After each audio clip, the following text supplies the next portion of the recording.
In the cold, glittering world of high finance, Graham Reese was a king. His empire, Reese Corp International, was a testament to his ruthless precision and unyielding control. He could command boardrooms, move markets with a single call, and shape the very skyline of New York City. But in the quiet, carpeted opulence of a Michelin-starred restaurant, he was utterly powerless. Before him, his 7-year-old son, Louis, was trapped in a storm of his own making, a silent, screaming tempest of sensory overload that no amount of wealth or influence could quell. And as Graham's carefully constructed world began to fray, salvation would arrive in the most unexpected form. A waitress with tired eyes, a gentle voice, and a secret understanding that would shatter his universe and rebuild it into something he never knew he needed. The restaurant was called Aurelia, a name that dripped with gold and exclusivity. Its patrons spoke in hushed, confident tones, their laughter like the clinking of expensive crystal. For Graham Reese, it was just another Tuesday lunch meeting, a necessary performance in the theater of business. But today, he had brought his son. His sister Catherine had insisted. "He needs to be exposed to the world, Graham. You can't keep him wrapped in cotton wool in that penthouse forever." The therapists at the Cantor Institute agree. So here they were, Graham in a bespoke Bryony suit that cost more than the average person's car, and Louis in soft, seamless cotton clothes, hunched over in his seat. The low hum of conversation, the scrape of a fork on a distant plate, the scent of truffle oil. For Louis, it was a cacophony, an assault. His hands were clamped tight over his ears, his small body rocking back and forth in a frantic, silent rhythm. Graham's business associate, a man named Preston, shifted uncomfortably. Is he all right, Graham?" "He's fine," Graham clipped, his voice a low, hard thing. It was a lie, and they both knew it. He tried to project an aura of calm, the same unshakable control he used to close billion-dollar deals, but it was a fragile mask. Inside, he was drowning in a sea of helplessness. He loved his son more than life itself, but Louis was a beautiful, intricate puzzle to which Graham had lost the key. Ever since his wife Anya had died 2 years ago, the connection had grown thinner, the silence between them louder. A waiter, professional but with a flicker of panic in his eyes, approached with Louis's plate. It was exactly what Graham had ordered: steamed chicken, plain pasta, no sauce, nothing touching. But the pasta was pen, not the smooth rotini Louis preferred. The chicken was arranged in 4 pieces, not 3. Louis saw it. His rocking intensified, a low moan escaping his lips. It was the sound that preceded the storm. Graham felt the familiar cold dread wash over him. No, Louis, it's okay. Look, it's chicken," Graham said, his voice strained. He pushed the plate closer. The reaction was immediate and volcanic. The moan became a high, piercing shriek. Louis's small fist shot out, sending the plate of food crashing to the floor. Porcelain shattered, heads turned. The hushed restaurant fell silent, replaced by a symphony of gas and judgmental stares. Preston recoiled. The manager scurried over, his face a mask of polite horror. "Mr. Reese, is everything all right? Can we help?" "We're leaving," Graham snapped, his face burning with a mixture of shame and fury. He reached for Louis, but his son flinched away, cowering under the table, his cries now choked sobs. Graham felt like a failure, a billionaire titan who couldn't comfort his own child. It was in that moment of utter chaos that she appeared. She wasn't the manager or one of the fawning waiters. She was a waitress from a different section, a young woman in the standard black uniform. Her name tag read Larissa. She had dark, weary eyes that held a surprising depth, and she moved with a quiet grace that seemed to absorb the tension around her. She didn't look at Graham or the mess. Her focus was entirely on the small, trembling boy under the table. She knelt down not too close, careful not to invade his space. She didn't speak. Instead, she began to hum. It was a low, simple melodic tune, a pattern of 3 rising notes and 2 falling ones, repeated over and over. It was a sound that cut through the noise, a soft, steady anchor in the sensory storm. Louis's sobs hitched. His head lifted, just a fraction. Larissa kept humming. From her apron pocket, she pulled out a small, smooth silver sugar spoon. She held it loosely in her palm, letting the dim restaurant light glint off its polished surface. She didn't offer it to him, just held it. Slowly, Lewis's rocking began to subside. The terrible, ragged sound of his breathing evened out. He was watching the spoon. He was listening to the humming. Graham stood frozen, watching a miracle unfold. He had a team of the best behavioral therapists money could buy. They had protocols, charts, and strategies. None of them had ever reached Louis like this. Larissa spoke, her voice no louder than a whisper, directed not at Louis, but at the space beside him. The lights are very bright in here, and the sounds are sharp. It can feel like 100 bees buzzing in your ears. She didn't try to coax him out. She validated his reality. After another minute of humming, she took a small piece of bread from a nearby basket. She carefully broke off a tiny soft piece from the very center, avoiding all crust. She placed it on the tip of the silver spoon and, moving with painstaking slowness, extended it towards the opening of the tablecloth fort. She didn't push it at him, she simply offered it. For a long moment, nothing happened. Graham held his breath. Then a small hand emerged from under the table. It didn't take the spoon. It gently touched Larissa's fingers, a brief, exploratory touch. Louis then leaned forward and, with a delicate, bird-like motion, ate the piece of bread from the spoon. The entire restaurant seemed to exhale. Larissa slowly withdrew her hand and simply resumed her soft humming, kneeling patiently. A few minutes later, Louis crawled out from under the table. He didn't look at his father. He walked over to Larissa, took the silver spoon from her hand, and held it tightly, as if it were a precious treasure. His tears had stopped. The storm had passed. Graham felt something shift inside him, a tectonic plate deep beneath the surface of his orderly life.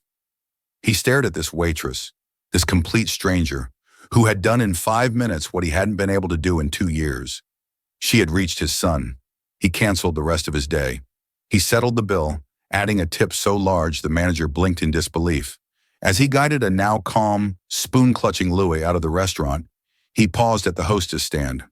"The waitress," he said, his voice raw. "The one named Larissa. I need to speak with her." He didn't just want to thank her. He felt a desperate, primal need to understand. It was the same instinct that drove him in business. When you find a rare and valuable asset, you acquire it. And Graham Reese knew, with a certainty that chilled him to the bone, that this woman was the most valuable asset he had ever encountered. The back alley of Aurelia smelled of stale champagne and discarded lemon peels. It was a stark contrast to the perfumed luxury of the dining room. Larissa Petrova sat on an overturned milk crate, her back against the rough brick wall, massaging her temples. The encounter with the boy, Louis, had left her emotionally drained. It always did. It brought back memories she tried to keep buried under the daily grind of waiting tables and poring over textbooks for her online child psychology courses. Her manager, a perpetually stressed man named Robert, found her there.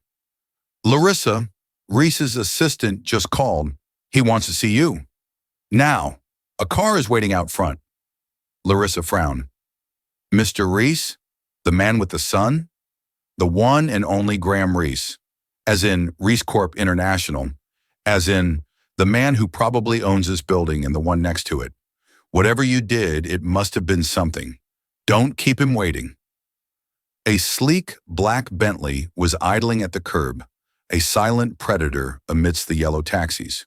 The driver, a man in a crisp suit, opened the door for her without a word. Larissa, still in her slightly food-stained uniform, felt a wave of anxiety. Had she broken some rule? Was she in trouble for interfering? She clutched the straps of her worn satchel, a nervous habit, and slid into the impossibly soft leather interior. The car didn't take her to a glittering skyscraper. Instead, it pulled up to a discreet, elegant pre-war building on the Upper East Side, one that whispered wealth rather than shouting it. She was led into a penthouse apartment that was less a home and more a museum. Vast windows showcased a panoramic view of Central Park. The furniture was minimalist and severe, the art on the walls abstract and expensive. There was a chilling lack of personal touches, of warmth, of life. Graham Reese stood by the window, his back to her. He had changed from his suit into a simple gray cashmere sweater and dark trousers. but he still radiated an intimidating aura of power. Louis was sitting on the floor, meticulously arranging a set of colored blocks into a perfect, straight line. The silver spoon from the restaurant was next to him. "Ms. Petrova," Graham said, turning to face her. His eyes were a piercing gray, analytical and intense. "Thank you for coming. I hope I wasn't out of line," Larissa began, her voice steady despite her racing heart. "At the restaurant, your son, he seemed overwhelmed." "Overwhelmed is an understatement," Graham said, his gaze flicking to Louis. "He's autistic, nonverbal for the most part. We have challenges." Larissa simply nodded, her eyes full of a quiet understanding that Graham found both unnerving and deeply compelling. "I know. What you did back there," he continued, taking a step closer. "The humming, the spoon, not making eye contact. I have a team of specialists from the Counter Institute, the best in the country. They have binders full of strategies. None of them have ever done what you did." He paused, his eyes searching her face. "How did you know?" Larissa's gaze drifted to the small boy on the floor. A shadow of pain crossed her features. So fleeting, Graham almost missed it. "I had a younger brother, Mikhail. He saw the world in a similar way.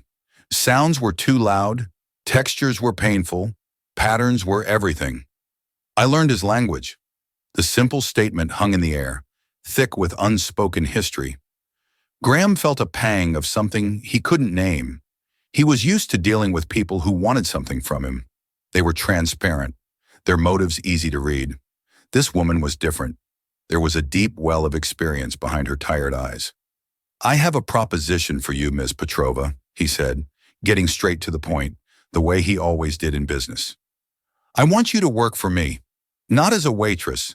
I want you to be Louis's caregiver, a companion, whatever you want to call it." Larissa was stunned into silence. She had expected a thank you, maybe a generous tip slipped into her hand, not a life-altering job offer. "Mr. Reese, I'm not qualified. I'm a waitress. I'm taking online classes in child psychology, but I don't have a degree, no certifications." "I have a house full of certifications," he cut in, his voice sharp with frustration.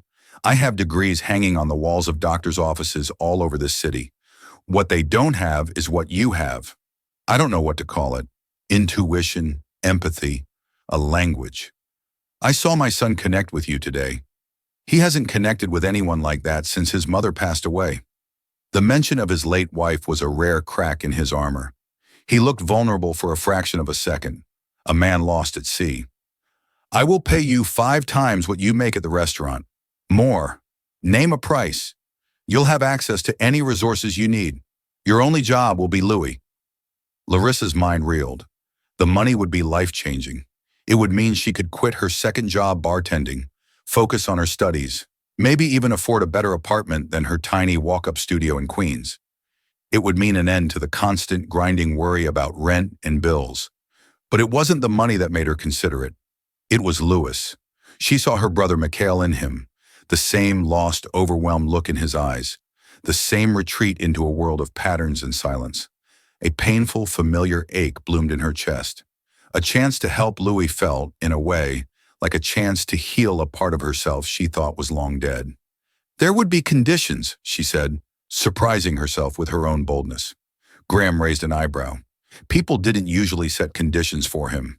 "Go on. This is not a 24/7 job. I have my studies. I would need set hours. Secondly, my methods might seem unconventional. I don't use charts or reward systems. I follow the child's lead. This means no pressure, no forcing him into situations he can't handle, like crowded restaurants." The last part was a gentle rebuke, and they both knew it. "And third," she took a deep breath, "I report to you, and only you. No relatives or committees of doctors second-guessing me. My relationship has to be with Louis. For that to work, I need your trust." Graham studied her for a long moment. She was laying down the law to him in his own home. He should have been offended. Instead, he felt a grudging respect. She had integrity. She wasn't blinded by the money. Her focus was entirely on his son. "Agreed," he said without hesitation. "To all of it." He extended a hand. It was a gesture he used to seal billion-dollar mergers. Larissa looked at his hand, then at Louis, who had just picked up the silver spoon and was tracing patterns with it on the marble floor. She ignored Graham's hand and walked over to the boy. She knelt down, just as she had in the restaurant. "Hello, Louis," she said softly. "My name is Larissa. I like your spoon. It's very shiny." Louis didn't look up, but his hand stilled. He let out a soft, single hum. It was the first note of her song. Graham watched them, a storm of conflicting emotions warring within him. He had just handed over the care of his precious, fragile son to a waitress he'd met 2 hours ago, based on nothing more than a gut feeling. It was the most reckless, illogical, and unprofessional decision he had ever made. And somehow, he knew it was the most important one. Larissa's first week in the Reese penthouse was an exercise in quiet observation. The sprawling apartment, with its stark white walls and museum-quality furniture, felt like a beautiful, sterile cage. Louis's world within it was even smaller, confined mostly to his playroom, a space filled with every expensive educational toy imaginable, yet devoid of any real joy. Larissa ignored the toys. She brought a simple canvas drop cloth and large pots of non-toxic, washable paint. She laid the cloth on the floor, opened the pots of vibrant red, blue, and yellow, and then she simply sat. She didn't ask Louis to join her. She dipped her own fingers in the paint and began to make swirls on the canvas, humming her little tune. For 2 days, Louis watched her from the doorway, a silent, curious sentinel. On the third day, he walked in, his bare feet stopping just short of the canvas. Larissa didn't look at him. She just continued her painting, her hand dancing across the white space. She dipped her fingers in the blue, then the yellow, and marveled aloud. "Oh, look, when they mix, they make green, like the leaves in the park." A tiny hand reached out and touched the edge of the blue paint pot. Larissa's heart leaped, but she kept her breathing even, her movements calm. Louis dipped one finger into the blue paint. He stared at the vibrant color on his fingertip, his head tilted. Then with a slow, deliberate motion, he pressed his blue finger onto the canvas. It was a single, perfect dot in the middle of Larissa's yellow swirls. It was a start. It was communication. Graham would come home late each night, the weight of his empire etched onto his face. He'd find them in the playroom, often sitting in comfortable silence, the canvas now a riot of color. He saw changes in Louis, small but seismic. The boy's shoulders seemed less tense. The frantic rocking had diminished. One evening, Graham walked in to find Louis and Larissa on the floor, and Louis pushed a red block toward her, a clear invitation to play. Graham almost choked on his own breath, but not everyone was pleased. Catherine Beaumont, Louis's aunt and Graham's sister-in-law, arrived one afternoon unannounced. She was a woman sculpted from ice and disapproval, dressed in a Chanel suit that was both immaculate and severe. She found Larissa and Louis in the kitchen, not eating a nutritionally balanced, schedule-approved meal, but making dough out of flour and water. Flour was everywhere. "What is the meaning of this?" Catherine's voice cut through the air like a shard of glass.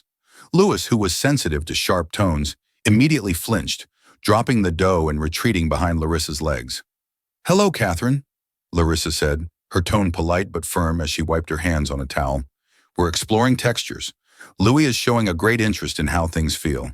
"He's making a mess," Catherine snapped, her eyes scanning Larissa's simple jeans and t-shirt with open disdain. "Graham told me he'd hired someone. I had assumed it was a qualified professional from the Institute, not the help." The insult was designed to sting, but Larissa refused to rise to it. Her only concern was a small boy trembling behind her. She knelt and spoke softly to Louis. "It's okay. The loud sound is finished now." Catherine ignored her, her focus shifting to Graham, who had just walked in, alerted by the raised voices. "Graham, we need to talk. I just spoke with Dr. Albright. He is very concerned.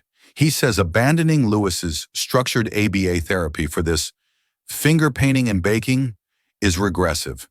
He says the boy needs routine and discipline, not this unstructured chaos." Graham looked from his sister-in-law's furious face to Larissa, who was calmly stroking Louis's back, and then to the flour-dusted kitchen, which for the first time looked like it had been lived in. Dr. Albright also said Lewis would likely never show signs of interactive play. Graham said, his voice quiet but steely. Last night he invited me to build a tower with him. Catherine scoffed. A fluke. A coincidence. Graham, you are being manipulated by this girl. She has no credentials, no background. What do you even know about her?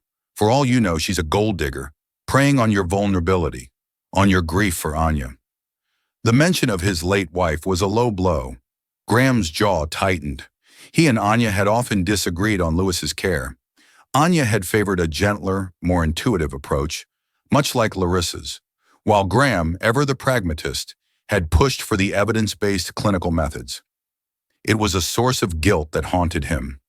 She is getting results, Graham stated, though a sliver of doubt, planted by Catherine's venomous words, began to take root.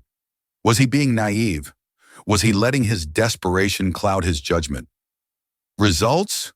Or is she just letting him run wild? Catherine pressed, her voice lowering conspiratorially. Think about it, Graham.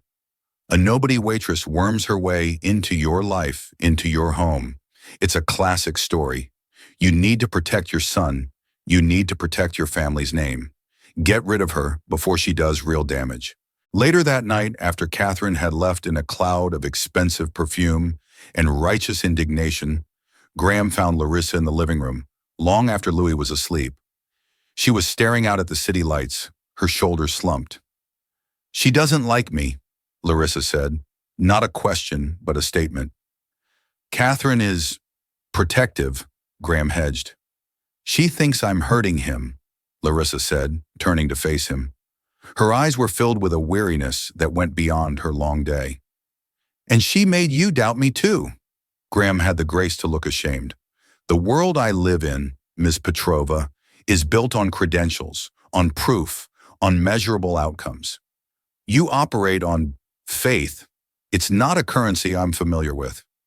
Then measure this, Larissa said, her voice gaining a quiet fire. Measure the fact that he met your eyes yesterday. Measure the fact that he tried a new food, a strawberry, because he saw me eating one and was curious. Measure the fact that he hums when he's happy now, instead of rocking. These are not flukes, Mr. Reese. This is trust being built, one tiny block at a time. But it's fragile. It can't survive in a house filled with suspicion. She was once again setting terms. She was challenging him. He was her employer, the man who paid her salary. But in this room, in this matter, she was the one with the power, because she had the one thing he desperately wanted, a key to his son's world. What do you want me to do? He asked, the question sounding like a surrender. I want you to tell me to leave, or I want you to tell your sister-in-law and your expensive doctors to trust the process, because you can't have it both ways. Louis can't have it both ways. He will feel the tension, the doubt. It will close him up again. The ultimatum hung in the sterile air of the penthouse. He looked at this young woman whose entire life could fit into a small studio apartment and saw a strength and conviction that rivaled his own. Catherine was family. Dr. Albright was the top expert in his field. They represented the safe, logical, conventional choice. Larissa represented a wild, terrifying leap of faith. They will stay out of it, Graham heard himself say, the decision solidifying as he spoke the words. You have my trust. Do what you need to do. Larissa gave him a small, grateful nod. As she turned to leave, Graham spoke again. Larissa, he said, using her first name for the first time. What was your brother's name? She paused at the door, her back to him. Mikhail, she whispered, the name a ghost on her lips. His name was Mikhail. And then she was gone, leaving Graham alone with his decision and the unsettling feeling that by trusting her, he had just set in motion a chain of events he could no longer control. For the next few weeks, a fragile peace settled over the penthouse. With Graham running interference, Catherine's visit ceased, and the calls from Dr. Albright's office were politely deflected by his assistant. Freed from the weight of scrutiny, Larissa and Louis's world expanded. They visited the Central Park Zoo on a quiet Wednesday morning, Louis mesmerized by the silent, graceful glide of the sea lions. They spent an afternoon at the Natural History Museum, where Louis stood for a full 20 minutes, transfixed by the colossal skeleton of the Tyrannosaurus Rex. Larissa discovered Louis loved the feeling of rain. One drizzly afternoon, she took him onto the large enclosed terrace of the penthouse. He held his hands out, his face tilted to the sky, a rare, genuine smile gracing his lips as the cool drops landed on his skin. Graham came home early and found them like that, soaked and laughing. For the first time, he heard his son laugh. It wasn't a loud, booming laugh, but a soft, breathy chuckle, a sound more precious than any stock market gain. Graham found himself rearranging his schedule, delegating meetings, leaving the office at times he once would have considered scandalously early. He wanted to be there. He wanted to witness these small miracles. He started joining them on the floor with the paints, his initial awkwardness melting away as Louis handed him a brush. A tentative bond began to form between father and son, brokered by Larissa's quiet presence. The progress was undeniable. Louis was calmer, more engaged, and had even started to occasionally echo a word Larissa would say. "Blue," he'd whispered once as he pointed to the paint. "Car," he'd murmured as a toy rolled past. Each word was a breakthrough, a seismic event in their silent world. Flush with success, and perhaps a touch of hubris, Graham made a miscalculation. His company was the primary sponsor for the annual Children's Benefit Gala, a massive, high-profile charity event. His advisors and a resurgent Catherine insisted he make an appearance. More than that, they argued it would be a wonderful PR opportunity to show the world his recovering son. "Think of the message it will send, Graham," Catherine had urged over the phone, "that with the right support, these children can be integrated. It will show everyone you are a devoted father, not just a CEO. Graham, buoyed by Louis's progress, agreed. He envisioned a short, controlled appearance. In and out in 30 minutes. He thought Louis could handle it. Larissa was vehemently opposed. "Mr. Reese, no, it's too much, too soon. 1,000 people, flashing cameras, music, strangers. It's the exact environment we've been avoiding. It's a sensory minefield for him." "It will be different this time," Graham argued, the old confident CEO resurfacing. "I'll have security clear a path. We'll be in a quiet VIP section. He's been doing so well. I think he's ready."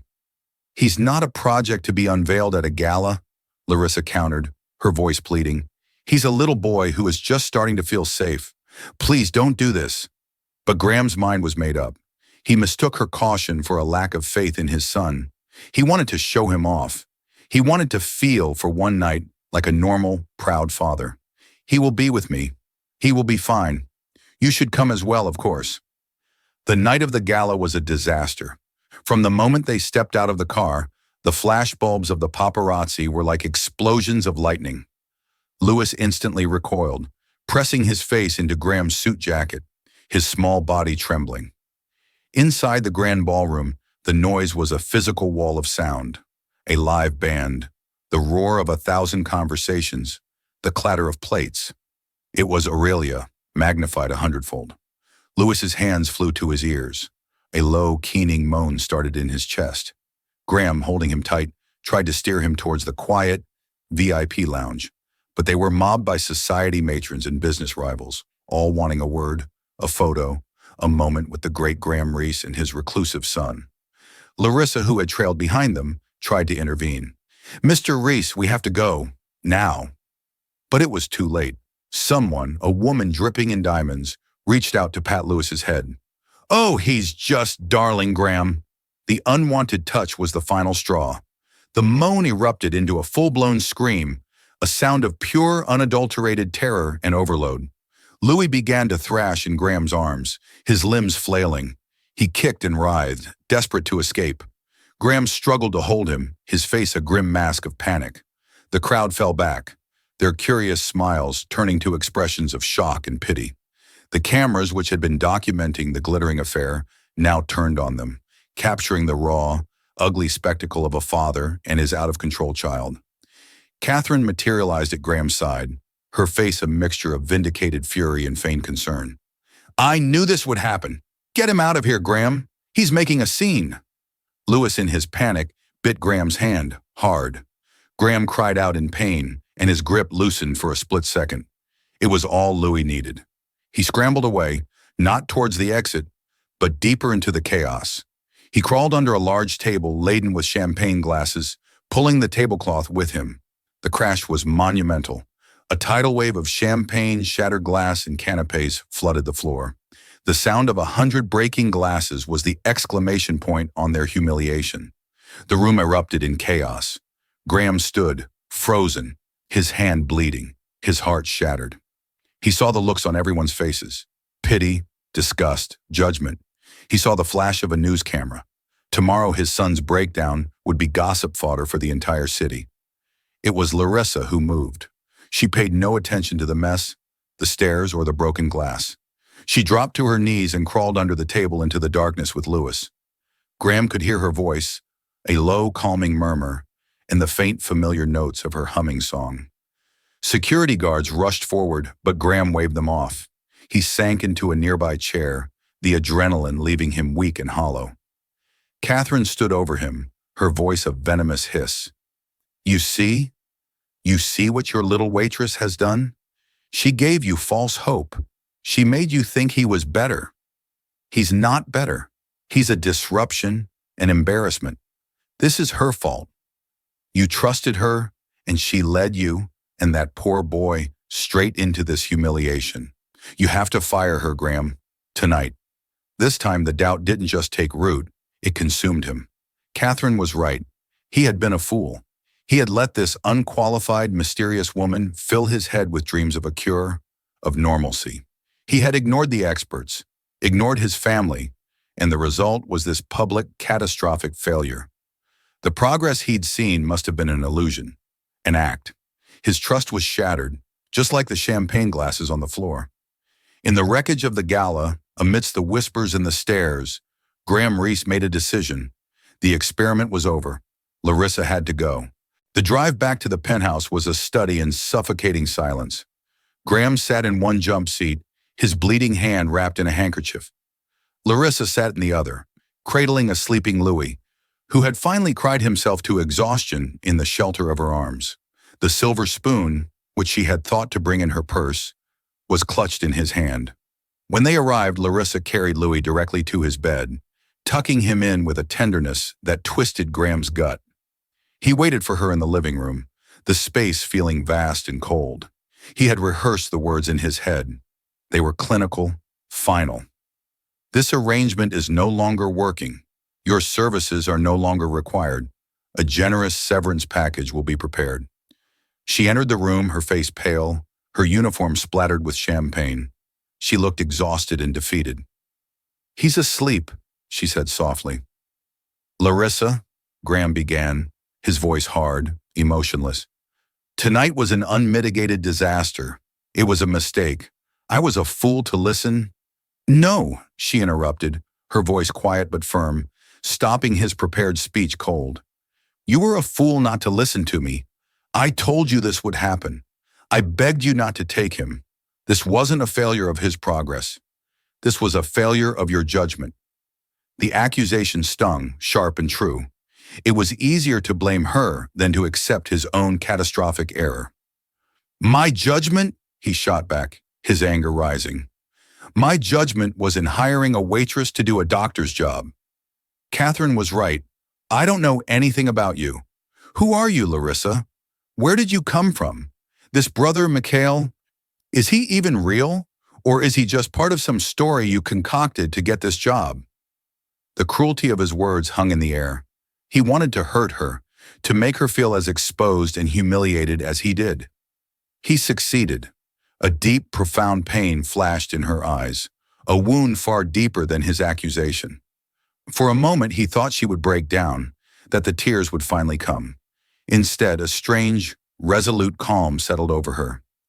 You want to know about Mikhail? She said, her voice trembling with a tightly controlled emotion. Okay, I'll tell you about Mikhail.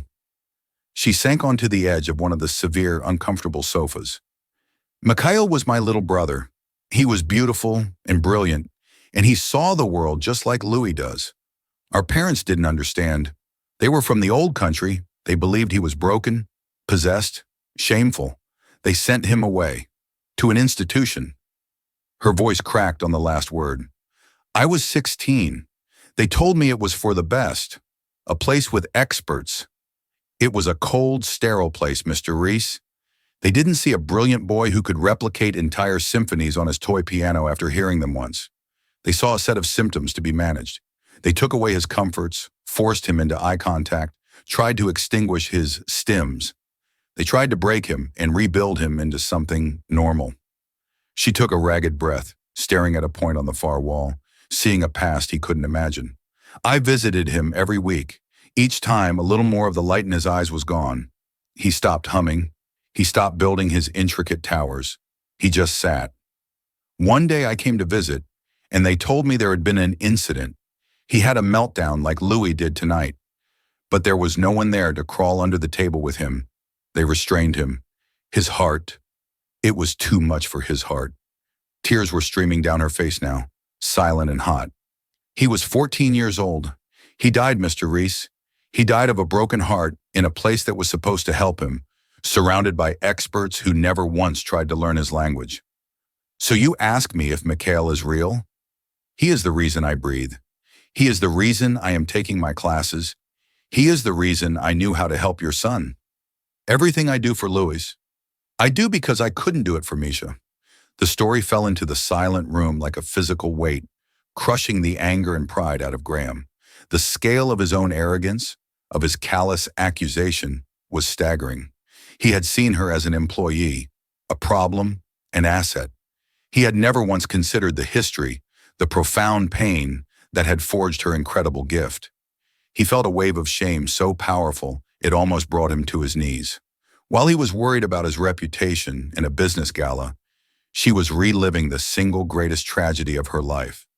Larissa, the words caught in his throat. I'm sorry, I had no idea. Of course you didn't, she said, wiping her tears with the back of her hand, a flicker of her old fire returning. You never asked. You just saw a solution to your problem. I am not a solution, Mr. Reese. I'm a person. And Louis isn't a problem to be solved. He is a person to be understood. She stood up, her small frame filled with a sudden, powerful dignity. You're right about one thing. This arrangement is no longer working. I can't work for someone who doesn't trust me. More importantly, I can't help Louis in a home where he is seen as an embarrassment. She was quitting. She was walking away from the money, the security, from Louis. The thought of her leaving, of the silence and confusion returning to this house, of Louis losing the one person who spoke his language, was more terrifying than any stock market crash. It was an existential threat. Don't go, he said, the words torn from him, stripped of all authority and command. It wasn't an order. It was a plea. Please, don't go. He took a step towards her. You were right. I was wrong. I was arrogant and stupid, and I put my pride ahead of my son's well-being. What you just told me, I can't imagine that pain. But what you've done for Louis, it's not an illusion. I see it. I feel it. You haven't just helped him, you've brought him back to me. He stopped in front of her, his gray eyes, usually so guarded and cold, now raw with vulnerability. I trust you, Larissa. I see that now. The trust I should have had was not in the outcome of one night, but in you. Please, give me another chance. Give Louis another chance. Larissa looked at him, at this powerful, broken man, who for the first time was seeing her not as an employee, but as a human being. She thought of Louis, asleep in his room, clutching his silver spoon. Leaving him would feel like leaving Mikhail all over again. She gave a slow, hesitant nod. For Louis, she whispered. In that moment, the dynamic between them shifted forever. The lines of employer and employee blurred, replaced by a shared, fragile humanity. Graham hadn't just discovered his caregiver's tragic secret. He had been forced to confront his own failings as a father and as a man. And in the quiet wreckage of the night, something new and unexpected was beginning to be built. The aftermath of the gala was brutal. Photos of Louis's meltdown were splashed across gossip sites, accompanied by thinly veiled articles questioning Graham Reese's stability and fitness as a single father. The narrative was clear. The titan of industry was losing his grip, both at home and, by implication, at the office. This was the moment his chief rival, Gideon Shaw, had been waiting for. Shaw, the ruthless CEO of a competing conglomerate, had been quietly buying up shares of Reese Corp International through shell companies. The gala incident was the final piece of ammunition he needed. He initiated a hostile takeover bid, publicly citing Graham's erratic behavior and distracted leadership as a danger to shareholder value. The Reese Corp board, already spooked by the negative press, began to waver. Graham was suddenly fighting a war on two fronts, a public battle for his company and a private one for his son's soul. The stress was immense, and the old, ruthless Graham began to resurface. He was on the phone constantly, barking orders, working deep into the night, the lights of his home office burning until dawn. Larissa watched the change with a growing sense of dread. The fragile connection he had started to build with Louis was fraying. He was physically present, but his mind was a million miles away in a boardroom battle. Catherine, emboldened by the public disaster, saw her chance to regain control. She arrived at the penthouse one morning, not alone, but with Dr. Albright in tow. "Graham, this has gone on long enough," she announced, bypassing Larissa as if she were a piece of furniture. "Dr. Albright has secured a place for Louis at the New England Center for Children. It's a residential facility, the best in the world. They can give him the 24/7 structured care he so obviously needs. The board will see you're taking decisive action.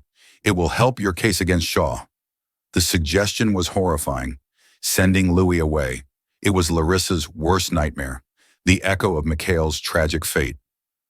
"Absolutely not," Larissa said, stepping between Catherine and the door to the playroom where Louis was sitting. "This doesn't concern you," Catherine sneered. "You are dismissed." "Graham," Larissa looked at him, her eyes pleading. Graham looked cornered, exhausted. The pressure was immense. Sending Louis to the facility was a neat, clean solution. It would placate the board, silence the media, and allow him to focus all his energy on saving his company. It was the logical, strategic move. "Catherine, Dr. Albright, perhaps we should discuss this in my study," he said, his voice strained. He wouldn't meet Larissa's eyes. He was considering it. As the three of them walked toward the study, Catherine paused and turned back to Larissa, her voice dripping with venom. "You have done enough damage. You filled his head with fantasies, and it resulted in global humiliation. You are nothing but a charlatan, and by the time Graham is done with this meeting, you'll be back on the street where you belong." Inside the playroom, Louis had heard the angry voices. He had felt the tension, the palpable wave of hostility directed at Larissa. He dropped his blocks, his hands beginning to flutter nervously at his sides. Larissa felt a cold despair wash over her. She had lost. The forces of convention, of money and power, were too strong. She had failed to protect another boy from the experts. She knelt down, her heart breaking, to say goodbye to Louis. "Louis," she whispered, her voice thick with unshed tears. I have to go away, but I want you to know, you are the bravest, most wonderful boy I have ever met. Never let anyone tell you that you are broken. Never let them dim your light." She reached out and squeezed his hand, a final, desperate connection. It was then that the meeting in the study erupted. Catherine's voice rose, sharp and imperious. "It is the only sensible option, Graham. For the good of the company, for the good of the boy." Louis flinched at the sound. He looked from Larissa's tear-streaked face toward the closed study door, from which the angry voice emanated. He saw the source of her pain, a fire ignited behind his eyes. A protective instinct, deep and primal, surged through him. He let go of Larissa's hand. He stood up, his small body rigid with purpose. He walked out of the playroom and straight to the study door. He did not knock. He pushed it open with all his might. Graham, Catherine, and Dr. Albright stopped mid-sentence, staring in shock at the small boy standing in the doorway. His face was a mask of fierce determination. "Stop," Louis said. The word was not a whisper. It was not a murmur. It was a clear, strong, resonant command. A sound no one in that room, save for Larissa, had ever heard him utter with such force. Catherine's jaw dropped. Dr. Albright looked as if he'd seen a ghost. Louis pointed a trembling finger directly at his aunt. Stop, he repeated, his voice louder now. Leave. Larissa, alone. 3 words, each one a perfectly formed, powerfully delivered cannonball. He then turned, walked back to Larissa, and took her hand, holding it in a grip of surprising strength. He stood before her, a tiny, silent warrior who had just found his voice to defend his only ally. Graham stared at his son, then at Larissa, then back at his son. In that moment, everything became crystal clear. The hostile takeover, the board, the public opinion, none of it mattered. The only thing that mattered was this miracle standing before him. Larissa hadn't just taught his son to paint or laugh. She had given him a voice. She had taught him to connect, to protect, to love. She hadn't just changed Louis's life, she had saved it. A slow, dangerous smile spread across Graham's face. The exhaustion was gone, replaced by a cold, hard certainty. He knew what he had to do. He looked at Catherine and Dr. Albright, his eyes like chips of ice. Get out, he said, his voice a low growl. Both of you, get out of my home. And Catherine, if you ever speak to me or my son like that again, you will find out what it truly means to be cut off. They scrambled out, stunned into silence by his sudden transformation. Graham walked over to Larissa and Louis. He knelt, so his eyes were level with his son's. You spoke, Graham said, his voice thick with emotion. Louis looked at him, then at Larissa, and then squeezed her hand. Graham finally understood. His company wasn't built on share prices and acquisitions. It was built on vision, on innovation, on recognizing true value where others saw nothing. And the greatest asset he would ever have wasn't a patent or a subsidiary. It was the well-being of his son and the fierce, quiet woman who had made him whole. He stood up and walked over to his desk, Larissa and Louis following. He picked up the phone. It was time to deal with Gideon Shaw. But he wouldn't do it with the old tactics.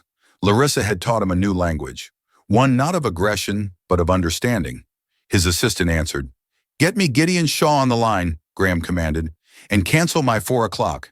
I'm taking my son and his best friend to the park for a picnic. Graham's phone call to Gideon Shaw was a masterclass in his new philosophy. Instead of launching a scorched earth counterattack, he spoke not as a CEO, but as a father. He offered his rival a choice: continued war against a man protecting his family, or a partnership to build something greater together. By morning, the hostile takeover bid was withdrawn. The real victory, however, wasn't won in the boardroom, but on a simple blanket in Central Park. Graham left his phone behind, his focus solely on Louis and Larissa. The pivotal moment came when Louis, unprompted, placed a strawberry on a piece of bread and offered it to his father. As Graham accepted the simple gift, tears of gratitude streamed down his face. It was a connection he once thought was lost forever. In the quiet of the afternoon, he and Larissa finally talked, sharing past pains and future dreams, their bond solidifying beyond circumstance. In the months that followed, the penthouse transformed from a sterile gallery into a warm home, its walls filled with Louis's vibrant art. Their shared purpose found a name: Mikhail's Place, a nonprofit foundation dedicated to Larissa's empathetic approach to neurodiversity. With Graham's resources and Larissa's vision, they created a sanctuary for countless families. Their professional partnership flowed seamlessly into a quiet, profound love, built on shared glances across the playroom and the comfortable silence of watching Louis discover the world. A year later, the three of them watched the sunset from their terrace. Louis leaned against his father, his confidence a quiet hum of happiness, and pointed to the sky. "That one," he said, his voice clear and bright, "looks like a dragon." Graham hugged his son and met Larissa's loving gaze. He had once been the king of an empty, gilded empire. It took a quiet waitress with an understanding heart to teach him the language of family and show him where his true wealth resided. That was the story of Graham, Louis, and Larissa, a journey that began with a moment of crisis in a restaurant and blossomed into a testament to the power of human connection. It reminds us that sometimes the greatest expertise doesn't come from a degree or a title, but from a heart that has known its own sorrow and learned the language of empathy. Louis wasn't a problem to be solved, he was a person to be understood. And in learning his language, Graham didn't just save his son, he saved himself. If this story of unexpected love and profound transformation touched your heart, please take a moment to click the like button and share it with someone who might need to hear it. Don't forget to subscribe to the channel and hit the notification bell for more real-life stories that inspire and remind us of the extraordinary power hidden in ordinary people. Thank you for listening.